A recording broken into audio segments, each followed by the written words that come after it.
মানে এখনো মিহি পেস্টটা হয়নি, কিন্তু কোড়া যেমনি নারকোল কোড়া হয় সেরকম হয়ে গেছে। এবার এর মধ্যে আমি দিয়ে দেবো এই টক দইটা। এবার আসছে রান্নায় টুইস্ট। তোমরা হয়তো ভাববে যে এটা আমি কি করব। তেলটা দিয়ে কিন্তু ভালোভাবে মাখিয়ে নিতে হবে, একবারে ওপরে দিয়ে রাখলে হবে না, নিচটা ভালোভাবে মাখাতে হবে। চলো খেয়ে নিই, আর কথা বাড়াবো না। এরকম করে তোমরা একবার অবশ্যই করে খেয়ে দেখো। খেতে চলেছি চিংড়ি ভাপা রেসিপি, বাঙালির সব থেকে প্রিয় একটা আইটেম, যেটা আমাদের মানে গরম ভাতের সঙ্গে জাস্ট জমে যায়, কিন্তু একটু অন্যরকম ভাবে। দেখতে হলে পুরো ভিডিওটা তোমাদের একটু দেখতে হবে কষ্ট করে। যদি ভালো লাগে সাবস্ক্রাইব করতে ভুলো না যেন। চলো চিংড়িটা প্রথমে আমি বার করে নিই। যেহেতু ডিপে রাখা আছে, খানিকক্ষণ বাদেই কিন্তু আমি চিংড়িটা করতে পারবো, তার জন্য আগে ভাগে দেখো বার করা হয়নি, আমি ভুলে গেছিলাম। এখন বার করে একটু জলে দিয়ে দিই, বেশিক্ষণ লাগবে না যেহেতু এখন গরমকাল। এখন বাদে আসছি জোগাড় করতে, কারণ চিংড়িটা একটু মানে বরফটা কাটতে একটু সময় লাগবে। 15-20 মিনিট বাদে হলেই হয়ে যাবে, ততক্ষণ আমি কিছু খেয়ে নিই। আর আমার দিকে দেখো না, কারণ আমি সাজুগুজু করতে একদমই ভালোবাসি না, যেহেতু বাড়িতে রয়েছে রান্নাবান্না করবো, আর কি সাজে রান্নাবান্না করবো আর কি বলো। তাই আমাকে ইগনোর করো, আমার রান্নাটা দেখো। রেসিপিটা তোমাদের অবশ্যই ভালো লাগবে। 10 মিনিট মতন হয়েছে, কিন্তু ঢাকনাটা না খুলে দিলে এটা কিন্তু বরফটা খুব তাড়াতাড়ি গলবে না। এ দেখো, আমি যেহেতু এখন গরমকাল মাথা একদম ফেলে দিয়েছি, মাথায় প্রচুর ঘি ছিল। আর ছোট চিংড়ি দিয়ে মিডিয়াম সাইজের, একদম খুব একদম ছোটও নয়, মোটামুটি সাইজের চিংড়ি দিয়েই কিন্তু আমি আজকে এই ভাপাটা করব। এর মধ্যে কিন্তু 300 গ্রাম চিংড়ি রয়েছে, ঠিক আছে। নেট ওয়েট 300 গ্রাম, খোলা ছাড়ানোর পর বললাম, ঠিক আছে, খোলা বাদ দেওয়ার পরই আমি এটা বলছি। তোমাদের বলবো যে রান্নাটা করতে কি কি লাগছে, কিন্তু আমি যেটা বলি সেটা কিন্তু একটু ভালোভাবে শুনে নেবে। আমি যেটা দেখাচ্ছি সেটা তো তোমরা দেখতেই পাচ্ছ, বুঝতে পারবে। এবার যেটা আমি বলছি সেটা হলো, আমার কিন্তু রান্নাটায় 2 রকমেরই সর্ষে লাগবে। তোমরা চাইলে যে কোনো এক রকমও নিতে পারো। কালো সর্ষেটা, ওই সাদা সর্ষে মানে হলুদ, যেটা হলুদ রঙের সর্ষে হয় সেটাকে আমরা সাদা সর্ষে বলি। আর এই কালো সর্ষে যদি তার মধ্যে একটুখানি মিশিয়ে দিই, তাহলে সর্ষে বাটাটার টেস্ট অনেক বেশি হয়। তার জন্য কিন্তু এই যেহেতু এটা মানে কালো সর্ষেটা খেলে অনেকের অনেক কিছু প্রবলেম হয়, মানে পেটের একটু সমস্যা হয়, যারা সর্ষে মানে খেতে একদমই পারে না, তাদের এই হলুদ সর্ষেটা বা সাদা সর্ষেটা খাওয়াই আমার মনে হয় বেস্ট। এটা খেলে কোনো রকম প্রবলেম হয় না। কিন্তু এইসব রান্নায় মানে এরকম দেখবে ভাপা, তারপরে ইলিশ মাছ, এইসব রান্না করতে একটু যদি কালো সর্ষে না দিই না, সেই ঝাঁঝটা যেন ওঠে না। তার জন্য আমি 2 রকমের সর্ষে আজকে ইউজ করব। আমি এটা আজকে মিক্সির জারে করব। এবার তোমরা যদি কেউ মানে গুঁড়ো বাজার থেকে গুঁড়ো কিনতে পাওয়া যায় সেটা আনো, তাহলে অল্প একটু জলে অবশ্যই এটা ভিজিয়ে রেখে দেবে, তাহলে ওর তিতকুটে ভাবটাতে চলে যাবে। আর যারা শিলপাটায় বাটবে তাদের তো মানে কোনো ব্যাপারই না, একটু নুন দিয়ে আর একটু লঙ্কা দিয়ে যদি বাটো। কিন্তু সর্ষে বাটারও একটা নিয়ম আছে। আমি মানে ছোট হলেও, আমি তোমাদের থেকে হয়তো যারা আমার ভিডিও দেখছো তারা অনেক এজেড মানুষ, তাদেরকে আমি শেখাচ্ছি না বা বলছি না, কিন্তু তারা তো জানোই। কিন্তু যারা একদমই আমাদের মতন বয়সের ছেলেমেয়েরা আছো, একদম মানে অল্প বয়সী, তারা অনেক কিছুই রান্নাঘরের টিপসগুলো জানে না। তাদের জানার স্বার্থে বলছি, শিলে অবশ্য আমাদের বয়সী তারা শিলে পাটায় বাটবেও না। যাই হোক, আমি তাও বলে রাখছি, অনেকে তো অনেক কিছু দেখায়। শিল পাটায় যখন সর্ষে বাটা হয় তখন খুব বেশিবার বাটলে কিন্তু সর্ষে তিতো হয়ে যায়। তার জন্য যত মানে কম বাটায়, 1বার কি 2বারের মধ্যে একদম পেস্টটা মিহি করে নিতে হবে, তাহলে কিন্তু সর্ষে দিতে হবে না। আর এরকম যদি মিক্সিতে বাটা হয়, গুঁড়ো করা হয় আর কি, বাটা না গুঁড়ো করা হয়, শুকনো আমি যেহেতু করবো, তাহলে সেটাকে একটু ঠান্ডা জলে ভিজিয়ে রাখবে একটু নুন দিয়ে, তাহলে আর এটা দিতে হওয়ারও কোনো ব্যাপার নেই, কিচ্ছু হবে না। প্রথমে তো তোমাদের দেখিয়েই দিলাম যে এই যে 2 রকমের দেখো সর্ষে নেব, কতটা নিচ্ছি পরিমাণ সেটাও আমি তোমাদের দেখিয়ে দেবো। আর সাথে কিন্তু অবশ্যই একটু দেবো টক দই। তোমরা যদি ঘরে পাতা টক দই দিতে চাও বা দোকানের টক দই দিতেই পারো। আমি যেহেতু আমার কাছে এই প্যাকেট দইটা রয়েছে, তাই জন্য আমি এটাই দেবো। আর তারপরে লাগবে এই নারকোল, যেটা দিলে এই রান্নার টেস্টটা অনেক বেশি ভালো আসবে। আর এসব বাঙালি ভাপা টাপা একটু রান্না করতে গেলে নারকোল ছাড়া আমরা কিছু ভাবতে পারি না। মা ঠাকুমারা তো আমাদের এরকমই দেখিয়েছে, তার সঙ্গে আমাদের একটু মিক্সড আমরা করে দেবো, মানে আমাদের জাদু। ঠাকুমা দিদাদের হাতের জাদু তো রয়েছেই, তার সঙ্গে আমাদের একটু এখনকার জাদু মিশিয়ে দিলে আরও সুন্দর হয়ে যাবে। আর সাথে নেব এরকম কাঁচা লঙ্কা। কাঁচা লঙ্কাটা কিন্তু আমি এটা পেস্ট করে নেব, তারপরে গোটা ভাপার মধ্যেও কিন্তু দেব, তার জন্য এই পরিমাণ লঙ্কা আমি নিয়েছি। এবার ঝাল অনুযায়ী যে ঝাল খেতে পারবে না সে 2টো লঙ্কা দেবে, আর যে ঝাল খেতে পারবে সে এরকম বুঝে। এই লঙ্কাটা খুব একটা ঝাল নেই, মোটামুটি মিডিয়াম ঝাল আছে, তার জন্য আমি এতগুলো নিয়েছি। নারকোলটা কিন্তু আমি মিক্সিতেই এটাকে পেস্ট করে নেবো, ঠিক আছে। আর আমি এরকম মানে টুকরো করে নিয়েছি, তারপরে মিক্সিতে পেস্ট করে নেবো। আমি কিন্তু কোড়াইনি, তোমরা এই কোড়ানো যেটা পাওয়া যায় ওটা নিয়ে এসেও করতে পারো। কোড়ানোটা না মুখে একটু ছ্যাবা ছ্যাবা লাগে, আর যদি মিক্সিতে তুমি এরকম পেস্ট করে নাও তাহলে একদম মিহি পেস্ট হয়ে যাবে, খুব ভালো খেতে লাগে। আর এর একটাতে তেল সেটাও বেরিয়ে আসে। মিক্সিতে আমি নিয়ে নিচ্ছি, এই দেখো এতটা পরিমাণ সর্ষে। আমি এই সাদা সর্ষেটা যেটা সেটা কিন্তু এতটা দিলাম। আর এ দেখো কালো সর্ষে কতটুকুনি দিয়েছি দেখতেই পাচ্ছ, এই যে মানে ওই ধরো 3 ভাগের 1 ভাগ, মানে সাদা সর্ষেটা আমি দিয়েছি 3 ভাগ, তার 1 ভাগ আমি কালো সর্ষেটা দিয়েছি। অনেকেই হয়তো ভাববে যে দিদি কি বললে তুমি, সত্যিই কি মিক্সিতে এরকম মানে সর্ষে গুঁড়ো করা যায়? এ দেখো আমি এখানে দেখিয়ে দিচ্ছি, একদম মিহি গুঁড়ো হয়ে গেছে দেখো তোমরা। আমি কিন্তু জল দিইনি, জল ছাড়া একদম গুঁড়ো হয়েছে, দেখেছো? দোকানের মতন একদম গুঁড়ো হয়ে গেছে। আমি এরকম একটা বাটিতে ঢেলে নিয়েছি। দেখো মা যেহেতু বললো কালকে একটু চাল কুমড়োর রেসিপি করবে, তার জন্য একটু বেশি করেই সর্ষে গুঁড়ো করে রেখে দিলাম। আমার যতটা লাগবে আমি নিয়ে নেবো, তারপরে মা এখান থেকে নিয়ে নেবে। এবার আমি দিয়ে দিচ্ছি এই নারকোলগুলো।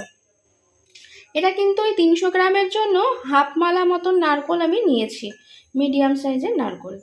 আর তার সঙ্গে এই লঙ্কাগুলো আমি দিয়ে দিচ্ছি। এবার দেখো কিছুটা ঘুরিয়ে নেওয়ার পর নারকোলটার মধ্যে খানিকটা কিন্তু পোড়া পোড়া ভাব হয়ে গেছে, দেখো 2-1 টুকরো রয়েছে, আর এমনি কিন্তু পোড়ার মতন হয়ে গেছে, মানে এখনো মিহি পেস্টটা হয়নি, কিন্তু পোড়া যেমনি নারকোল কোড়া হয় সেরকম হয়ে গেছে। এবার এর মধ্যে আমি দিয়ে দেবো এই টক দইটা।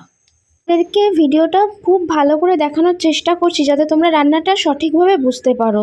হয়তো রাখার অসুবিধায় ফোনটা একটু অসুবিধা হচ্ছে মানিয়ে। এবার দেখো পেস্টটা কেমন দেখতে হয়েছে, একদম নারকোল কিন্তু মিহি হয়ে গেছে দইটা দেওয়াতে। যেহেতু আমি জল কিন্তু দিইনি এর মধ্যে, জানো তো, জল দিলে ঠিক একটু ফ্যাকাশে হয়ে যাবে, তাই জন্য আমি জল অ্যাড করতে চাইছি না।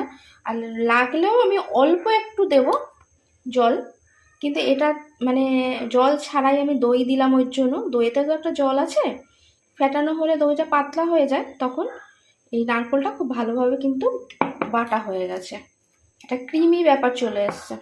সামান্য পরিমাণ দেখো একটুখানি আমি জল নিয়েছি, তার মধ্যে এবার এই গুঁড়োটা আমি দিয়ে দেবো। আমি জল বলছি, খুব বেশি দিতে চাইছি না। এই দেখো 1 চামচ,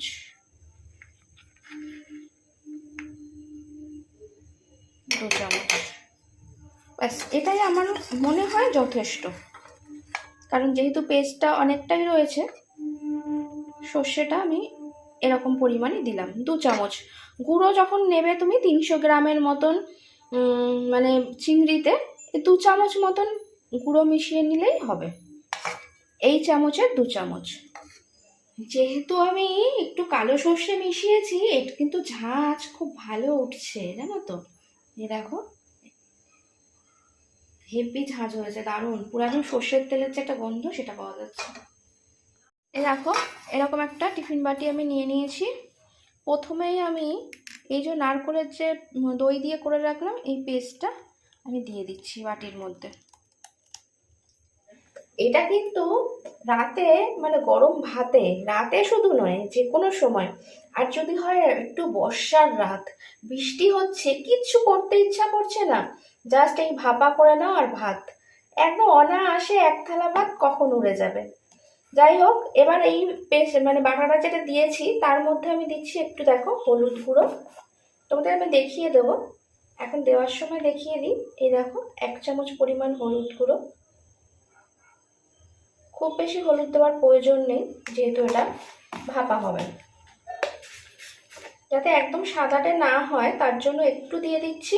এটা কিন্তু শুকনো লঙ্কার গুঁড়ো নয়, এটা লাল লঙ্কার গুঁড়ো বা বলতে পারো কাশ্মীরি লঙ্কার গুঁড়ো। 1 চামচ মতন দিয়ে দিলাম কালারের জন্য, জাস্ট, আর কিছু না।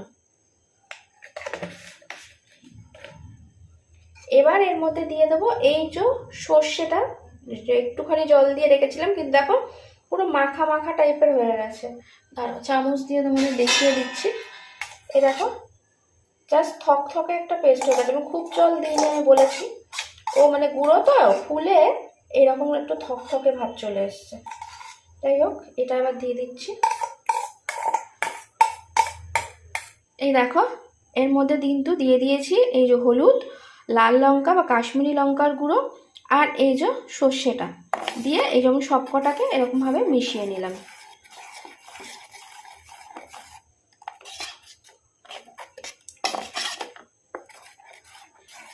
জাস্ট ওয়াও, অসাধারণ খেতে হবে। আর এর মধ্যে লাস্টে কিন্তু একটা টুইস্ট আছে। তোমরা হয়তো ভাবছো যে দিদি তুমি তো আর কি দেবে এর মধ্যে। আছে আছে, দেখতে থাকো, শেষ পর্যন্ত না দেখলে কিছুই বুঝতে পারবে না। এবার এটার মধ্যে আমি দিয়ে দেবো চিংড়ি মাছগুলো। চিংড়ি মাছগুলো কিন্তু এখনও খুব ভালোভাবে ছাড়েনি, বুঝতেই পারছো। মানে ডিপ ফ্রিজ থেকে বার করলে এত তাড়াতাড়ি তো মানে বরফটা কাটতে চায় না, তা কিছু হবে না, অসুবিধার কিছু নেই। তো চিংড়ি মাছ ধোয়াই রয়েছে, সব কিছুই করা রয়েছে। জাস্ট এটাকে মশলার সঙ্গে একটু মাখিয়ে নেওয়া, আস্তে আস্তে এর রসটা এর মধ্যেই মিশে যাবে, অসুবিধা কিছু নেই। খুব তাড়া থাকলে তোমরা এরকম দিয়ে দিতেই পারো। ওর যদি কোনো রকম মানে জল ছাড়ার একটা ব্যাপার থাকে চিংড়ি মাছের থেকে, সেটাই মশলা দিয়ে দেবে, কারণ আমি নিয়ে নেবে, কারণ আমি তো সেরকমভাবে জল অ্যাড করছি না। এই দেখো একদম ভালোভাবে মিশে গেছে। সবার শেষে এর মধ্যে আমি দিয়ে দেবো নুন, কারণ নুন থেকে যেহেতু জল ছাড়ে তার জন্য আমি সবার লাস্টে দিলাম। এবারও ভালোভাবে মিশিয়ে নেবো নুনটা। আমাদের বাঙালি বাড়িতে যেটা না দিলে একদমই রান্নাটা অসম্পূর্ণ, সেটা হলো এই যে খাঁটি ঘানির সর্ষের তেল। এটা কিন্তু বেশি বেশি করে একটু হাত খোলা করে দিতে হবে, কিপটামো করলে এতে চলবে না। তোমরা আমার রান্না দেখে অনেকেই কমেন্ট করেছো যে দিদি তুমি বাঙাল না ঘটি। আচ্ছা তোমরাই কমেন্ট করে জানাও তো আমি বাঙাল না ঘটি। আমার রান্না তো তোমরা দেখতে পাও, রান্নার স্বাদও দেখো, দেখলেই কিন্তু বোঝা যায় রান্নার স্বাদ কীরকম হবে, তাই না? রংরূপই তো আসল। তা বলো, রূপ যদি ভালো হয় খেতে অবভিয়াসলি ভালোই হবে। তা তোমরাই বলো যে আমি বাঙাল না ঘটি। যাই হোক, হাত খোলা করে সর্ষের তেল দিতে হবে।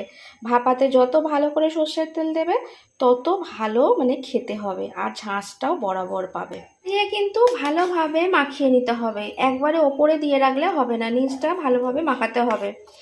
আর তোমরা অনেকেই ভাবতে পারো দিদি এতটা তেল দিলে, না গো এতটা তেল দিলাম, কিন্তু যদি মনে হয় তেল কম লাগছে তাহলেও কিন্তু আরও দিতে পারি। ভাপাতে কিন্তু তেল যত বেশি দেবে তত ভাপার টেস্ট অনেক বেড়ে যায়। বললাম ঝাঁঝ বরাবর লাগে। আর তরকারির মানে টেস্টটা যখন করবে মুখে, মানে শুধু তুমি মুখে ওয়াও ছাড়া আর কিচ্ছু বলতে পারবে না আমার তো মনে হয়। আর এক থালা ভাত দেখবে তুমি এই ভাপা মানে দিয়েই সারা ভাত খেয়ে নিয়ে। মাখানোর পর বুঝতে পারছি তেলটা কিন্তু একদম ঠিকঠাক আছে। এরকমভাবেই কিন্তু তোমরা তেল দিয়ে ভালোভাবে মাখিয়ে নেবে, ঝাঁঝটা দারুণ আসে। এবার আসছে রান্নায় টুইস্ট। তোমরা হয়তো ভাববে যে এটা আমি কি করব। তোমরা এই যে এরকম একটা আদা কুড়ুনি বা যাই বলো, তোমাদের কাছে কোনো কুড়ুনি এরকম থাকলে, এরকমও থাকে অনেকের, এরকম চৌকো থাকে, যেরকমই থাকুক এরকম একটা নিয়ে নেবে। আর এই যে গন্ধরাজ লেবু, আমার ভেতরটা কোনো দরকার নেই, আমার জাস্ট বাইরেটা হলেই হবে। এটা আমি ঘষে দিয়ে দেবো।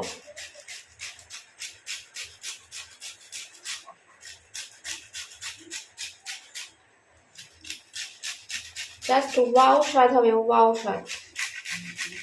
একবার খেলে ভুলতে পারবে না যার হাতে এটা খাবে।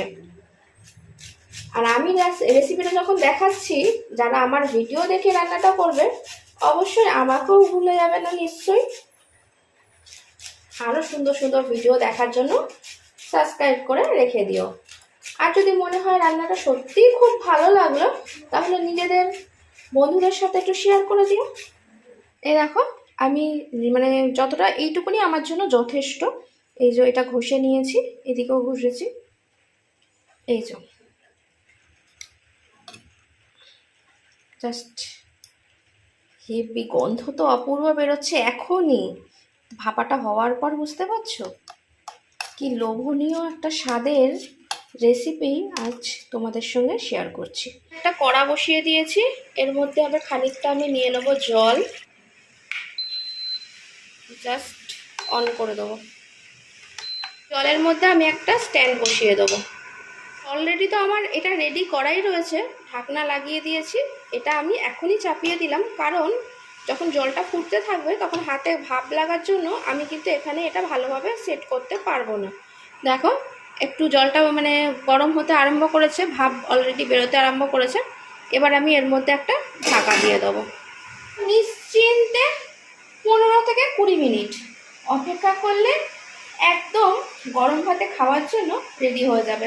দেখো গরমা গরম ভাত হয়ে গেছে, আর এইখানে এই যে চিংড়ি ভাপা, ও দারুণ না? আমি একটু টেস্ট করেছি খুলে, জানো তো অসাধারণ হয়েছে। জাস্ট আর কিছু বলার নেই, একদম পারফেক্ট। এই যে বলেছিলাম লঙ্কা দিয়ে দিয়েছি, ওহো অসাধারণ। দেখেছো সাইড দিয়ে তেলটা একদম বেরিয়ে এসছে, চিংড়িগুলো কিন্তু একদম সুন্দর হয়ে গেছে। এবার পাতে পড়ার পালা, মা দিয়ে দাও। জাস্ট গরম ভাত আর এই যে চিংড়ি ভাপা, সাথে লঙ্কা, লঙ্কাটা তো আমি ডোলে খাবো। আহো, আর পারা যাচ্ছে না। এবার আমি খেতে আরম্ভ করে দেবো। তোমরা অবশ্যই কিন্তু একবার ট্রাই করে মানে খেয়ে দেখো রান্না করে, দারুণ লাগবে কিন্তু গরম ভাতে। ওহো আহো, গরম ভাত পুরো একদম এই দিয়ে নিমেষেই এক থালা। ওহো, নিজে করেছি বলে বলছি না, একবার ট্রাই করো।